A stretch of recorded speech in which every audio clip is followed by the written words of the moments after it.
Assalamualaikum warahmatullahi wabarakatuh.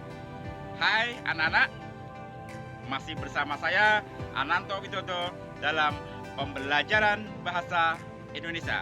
Masih semangat kan? Yuk belajar.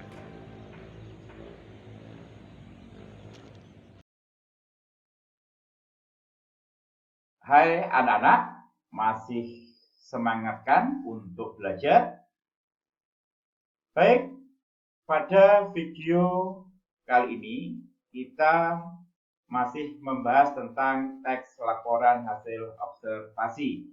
Pada video yang lalu kita sudah membicarakan tentang struktur teks laporan hasil observasi itu seperti apa. Untuk video kali ini kita masih tetap membahas tentang teks laporan hasil observasi. Tapi yang akan kita bahas itu kita akan memfokuskan pada kebahasaan teks laporan hasil observasi. Harapannya ketika kalian sudah mempelajari tentang kebahasaan teks laporan hasil observasi, maka nanti ketika membuat teks laporan hasil observasi sudah bisa menggunakan kebahasaan atau bisa membuat laporan hasil observasi sesuai dengan bahasa Indonesia yang baik dan benar. Kalau kita berbicara tentang kebahasaan teks laporan hasil observasi, kita akan membahas tentang kalimat definisi. Kita akan membahas tentang kalimat deskripsi. Kita akan membahas tentang kata. Kata ini nanti yang akan kita bahas adalah tentang kata benda dan kata kerja. Selanjutnya kita akan membahas tentang frasa dan membahas tentang kalimat. Ayo kita sama-sama memperdalam tentang kebahasaan teks laporan hasil observasi. Kita mulai dari kalimat definisi. Kalau kalian kemarin mencermati pada teks laporan hasil observasi yang sudah kita baca, yang sudah kita bahas, ada kalimat definisi. Apa sih kalimat definisi itu? Kalimat definisi yaitu kalimat yang bersifat memberikan keterangan atau penjelasan atas suatu objek secara umum. Jadi kalau kita ambil dari definisi tadi, ciri-cirinya yaitu menjelaskan makna dari suatu objek. Ada objek, kita beri makna. Penjelasannya itu bersifat umum. Kalau dibalik, tidak mengubah makna. Kita buat contohnya seperti ini. Cagar alam adalah suatu wilayah konservasi untuk melindungi kekayaan flora. Ada cagar alam. Cagar alam itu suatu objek, kan? Yang dijelaskan adalah tentang cagar alam. Penjelasan cagar alam itu bersifat umum. Apa? Suatu wilayah konservasi untuk melindungi kekayaan flora. Coba dibalik. Suatu wilayah konservasi untuk melindungi kekayaan flora adalah cagar alam. Bisa ya? Ya, bisa. Coba selain adalah, ada nggak yang lain sebagai kata kuncinya? Betul, ialah. Cagar alam ialah suatu wilayah konservasi untuk melindungi kekayaan flora. Saya balik. Suatu wilayah konservasi untuk melindungi kekayaan flora ialah cagar alam. Bisa ya? Iya, betul. Jadi, ialah itu juga bisa kita masukkan ke dalam definisi. Atau ada yang lain? Yaitu mungkin cagar alam yaitu suatu wilayah konservasi untuk melindungi kekayaan flora. Dibalik, suatu wilayah konservasi untuk melindungi kekayaan flora yaitu cagar alam. Bisa ya? Ya, berarti selain adalah bisa ialah juga bisa yaitu. Itu adalah kalimat definisi. Yang kedua, kalimat deskripsi. Saya kira istilah deskripsi sudah kalian pernah dapatkan di bangku SMP, sudah diberikan oleh guru pelajaran bahasa Indonesia kalian saat itu. Kalimat deskripsi yaitu kalimat yang memuat deskripsi atau penjelasan-penjelasan khusus mengenai karakteristik atau ciri-ciri suatu objek. Kalau definisi tadi umum, kalau deskripsi itu sudah khusus mengenai karakteristik ciri suatu objek. Karena ciri, maka itu bisa melibatkan panca indera, indera penciuman, penglihatan, peraba, itu kan panca indera. Jadi seolah-olah pembaca melihat, membayangkan suatu objek, melihat suatu objek dengan deskripsi tadi, dengan ciri-ciri tadi. Dan yang dibicarakan itu adalah ciri khusus. Kita cek, kita lihat contohnya. Kita akan mendeskripsikan tentang harimau. Coba ciri-ciri harimau itu seperti apa? Oh, dia punya cakar tajam. Oh, giginya runcing kuat. Oh, matanya tajam. Ayo kita buat menjadi kalimat. Harimau memiliki cakar yang tajam. Giginya pun runcing dan kuat. Selain itu, matanya pun sangat tajam. Ada penanda ciri khusus, yaitu apa? Cakar, tajam. Apa? Gigi runcing kuat. Apalagi? Mata yang sangat tajam. Itulah namanya deskripsi. Seolah-olah kita bisa melihat, seolah-olah kita mendengar, seolah-olah kita bisa meraba. Oh, ada cakar yang tajam. Oh, ada gigi yang runcing. Bisa kita lihat. Tajam bisa kita raba. Mata sangat tajam. Bisa kita lihat di sana. Itu adalah kalimat deskripsi. Kita lanjutkan tentang yang ketiga, yaitu tentang kata. Kita awali dari kata benda. Apa sih kata benda itu? Kata benda itu ya benda itu sendiri atau benda yang konkret. Konkret itu bisa dilihat, bisa diraba. Contohnya meja, buku, sekolah. Meja bisa kita lihat, bisa kita raba kan? Begitu pula dengan buku sekolah. Kita bisa melihat bagaimana bentuk buku, bagaimana bentuk sekolah. Itu adalah benda, kata benda. Atau dinamakan nomina. Ulang lagi, yang dinamakan atau kata benda itu disebut juga dengan nomina. Atau sesuatu yang dibendakan atau benda abstrak. Abstrak itu tidak terlihat, tapi wujudnya ada. Keadilan. Keadilan itu ada, tapi bentuknya seperti apa? Tapi ada loh ya. Benda. Goncangan. Seperti apa sih goncangan itu wujudnya? Bentuknya seperti apa? Tidak ada bentuknya, tapi ada. Kecantikan itu seperti apa? Bentuknya apa? Warnanya apa? Gak kelihatan, tapi kecantikan itu ada. Biasanya imbuhan yang membentuk kata benda itu imbuhan kean, misalnya kedudukan, pean perawatan, penasalan penerbangan, akhiran an tulisan ya. Untuk mengecek apakah itu kata benda itu bisa kita tambah yang, kemudian kita tambah kata sifat. Kita cek, kita berikan dia meja. Meja yang kuat, bisa. Buku yang tebal, bisa. Sekolah yang favorit, sekolah yang unggul. Nah, berarti benar kata benda. Keadilan yang hakiki, benar. Kedudukan yang tinggi, bisa. Perawatan yang baik, penerbangan yang cepat, tulisan yang bagus. Nah, berarti benar ya. Kata-kata ini termasuk kata benda. Bisa ditambah yang plus kata sifat. Kita lanjut ke kata kerja atau verba. Kerja. Kerja itu berarti melakukan perbuatan. Berarti yang dinamakan kata kerja adalah kata yang menyatakan suatu tindakan atau suatu perbuatan. Misalnya, imbuhan yang membentuk kata kerja itu bermain, menasal, membantu, menulis, menasalkan, menyarankan. Kalau kata kerja, kata benda tadi ditambah yang, untuk mengecek apakah itu kata kerja, berarti bisa ditambah dengan dan ditambah kata sifat. Apa benar? Bermain, bermain dengan gembira, bisa.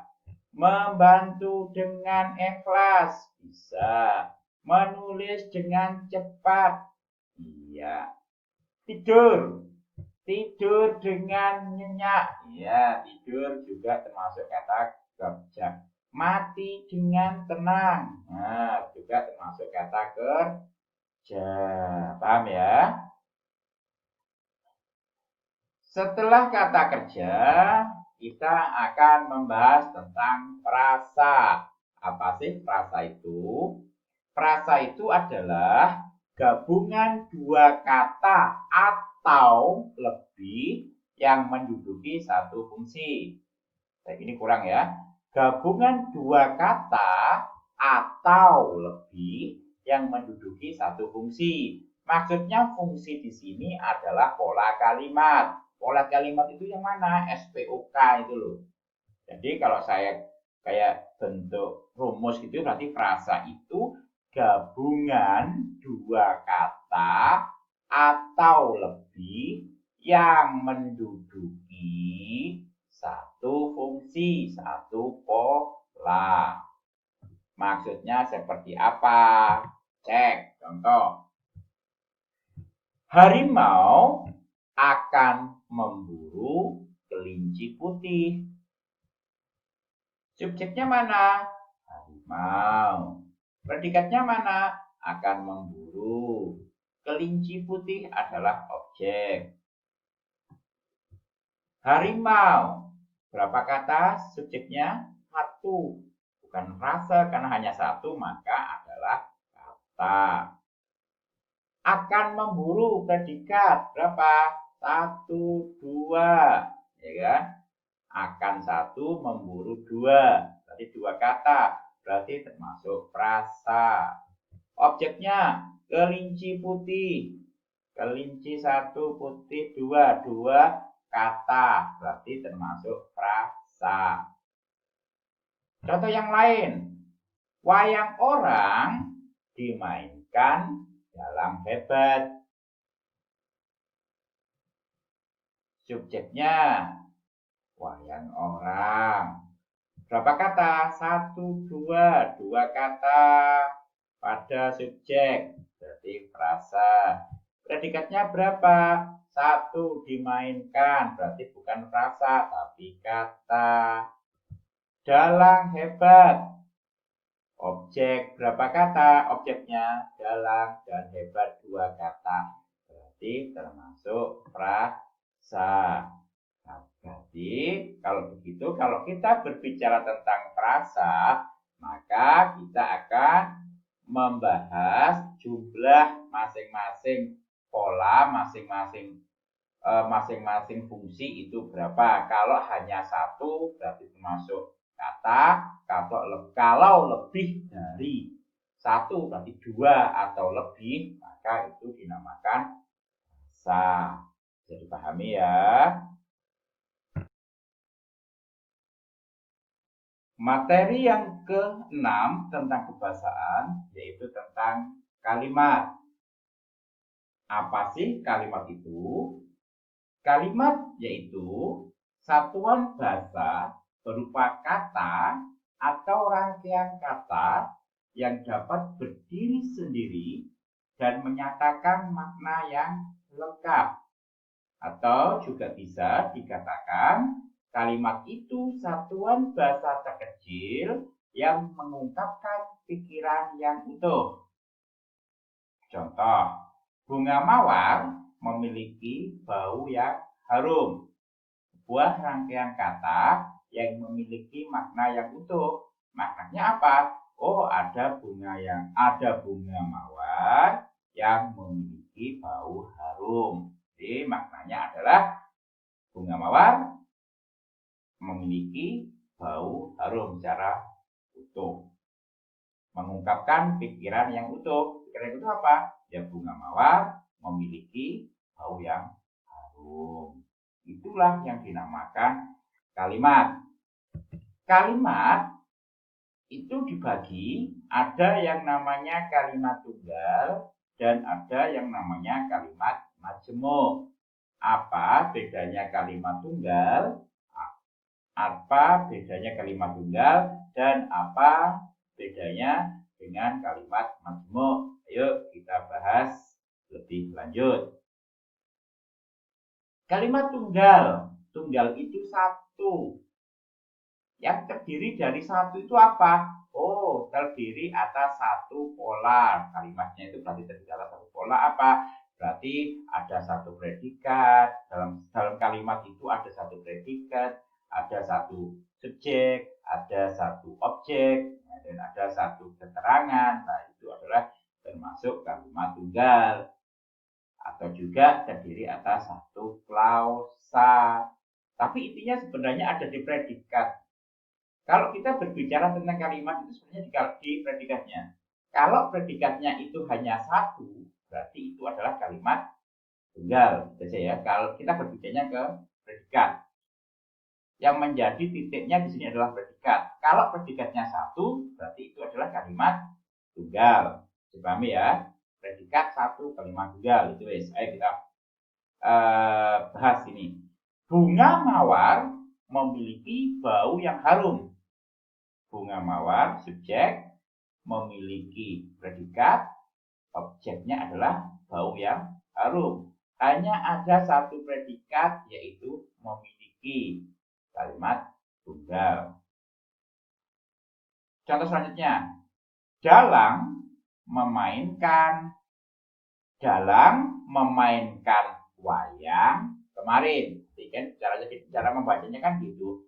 Dalang memainkan wayang kemarin malam. Ada 4 ya. Kalau kita ingin tahu cara mencari subjek itu apa, kita beri pertanyaan siapa atau apa. Siapa yang memainkan wayang? Dalang. Oh, benar, Dalang adalah subjek. Mencari predikat diberi pertanyaan mengapa atau bagaimana. Bagaimana Dalang memainkan? Oh iya, predikat. Objek bisa dipasifkan. Kalau kalimat itu bisa dipasifkan berarti menjadi objek, berarti memiliki objek. Wayang dimainkan Dalang, saya ambil objek. Kapan? Kemarin malam. Betul. Jadi keterangan itu hanya terdiri atas satu predikat, itu dinamakan kalimat tunggal. Sekarang kita ke kalimat majemuk. Majemuk itu berapa sih? Majemuk itu banyak. Majemuk itu banyak, berarti lebih dari satu, berarti 2 atau lebih. Berarti kalimat majemuk terdiri atas 2 klausa atau lebih. Kalau bingung, ya udah kita berbicaranya ke predikat lagi. Kalau majemuk itu berarti terdiri atas 2 predikat atau lebih. Contoh, ayam makan biji, sedangkan sapi makan rumput. Yuk kita cari polanya. Ayam adalah subjek, makan predikat, objeknya adalah biji. Sedangkan adalah konjungsi. Sapi adalah subjek, makan predikat, rumput adalah objek. Ada 2 predikat, 1 makan, 2 juga makan. Ada 2 predikat. Ayam makan biji adalah klausa 1.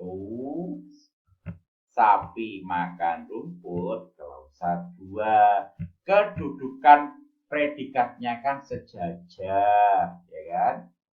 Nah, kita belum buka nih. Ada 2 predikat. Nah, ini ada 2 predikat. Berarti ini adalah kalimat majemuk. Anak-anak, kalimat majemuk dibagi menjadi 2, yaitu yang pertama kalimat majemuk setara atau dinamakan kalimat majemuk koordinatif. Yang kedua adalah kalimat majemuk bertingkat atau subkoordinatif. Seperti apa kalimat majemuk setara dan bertingkat? Mari kita bahas lebih lanjut. Yang pertama adalah kalimat majemuk setara atau koordinatif, yaitu kedudukan klausa atau predikat. Sekarang ini kita bahas predikat ya, kita lebih memudahkan. Jadi kedudukan predikatnya itu sejajar, setara itu sejajar, kedudukannya sama. Jadi klausa 1 nanti dan klausa kedua itu kedudukannya sejajar atau predikatnya kedudukannya sejajar. Biasanya kalimat majemuk setara atau koordinatif itu menggunakan konjungsi sedangkan, dan, atau, melainkan, kemudian, bahkan, tetapi. Jadi kalau ada kata penghubung atau konjungsi sedangkan, dan, atau, melainkan, kemudian, bahkan, tetapi, itu biasanya termasuk kalimat majemuk setara atau kalimat majemuk koordinatif. Kita buktikan. Contohnya seperti ini. Ayam makan biji, sedangkan sapi makan rumput. Ini sudah kita bahas pada contoh yang lalu. Ayam subjek, predikatnya ayam subjek, makan predikat, biji objek. Kemudian yang kedua, klausa kedua, sapi subjek, predikatnya makan, objeknya rumput. Ada klausa 1, ayam makan biji dan sapi makan rumput, ini digabung diberi konjungsi sedangkan. Coba lihat kedudukan predikatnya ya. Dua predikat kita cek. Kedudukannya sejajar, kedudukannya sejajar itu sama.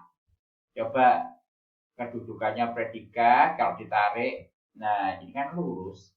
Nah ini kan kedudukannya sama, kedudukannya sejajar. Ayam makan biji adalah klausa pertama, sedangkan sapi makan rumput adalah klausa yang kedua. Mudah kira. Sekarang coba yang kedua, kalimat majemuk bertingkat. Bertingkat, rumah bertingkat itu kan ada yang di atas, ada yang di bawah. Berarti kedudukannya tidak sejajar. Karena tidak sejajar, maka nanti akan ada istilah namanya klausa utama atau induk kalimat. Ini letak predikatnya di atas. Kemudian yang kedua, memiliki klausa bawahan atau anak kalimat. Ini nanti predikatnya ada di bawah. Ya. Contoh, ayam makan biji ketika sapi makan rumput.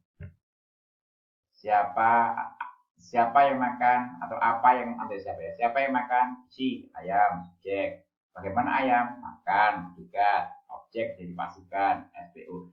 Kapan ayam makan biji? Kapan? Ketika sapi makan rumput. Keterangan waktu. Tadi polanya adalah SPO, keterangan waktu. Coba keterangan waktunya itu masih panjang ini. Apa bisa dipecah lagi? Ayo kita cek. Siapa yang makan rumput? Sapi, subjek. Bagaimana sapi? Makan. Rumput adalah objek. Jadi SPO yang bawah ini itu dilahirkan dari keterangan waktu. Coba cek kedudukan predikat ini dengan yang ini. Kalau ditarik kan nggak sejajar. Tapi ada yang di atas, ada yang di bawah. Yang di atas ini, ayam makan biji adalah klausa utama. Sapi makan rumput adalah klausa bawahan. Klausa utama dinamakan induk kalimat. Klausa bawahan dinamakan anak kalimat. Itu ya.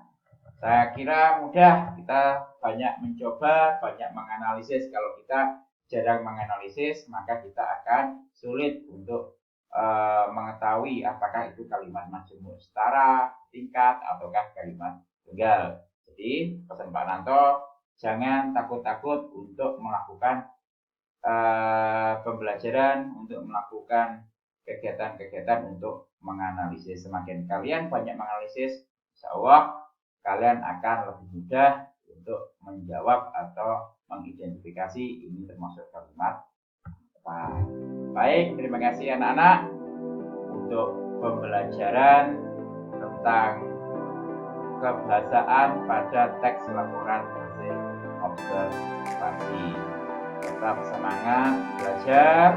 Kalian sekarang sudah tahu tentang kebahasaan, jadi kalian harus bisa membuat teks laporan hasil observasi sesuai dengan bahasa Indonesia yang baik dan benar. Terima kasih dari Pak Nanto. Selamat belajar. Assalamualaikum warahmatullahi wabarakatuh.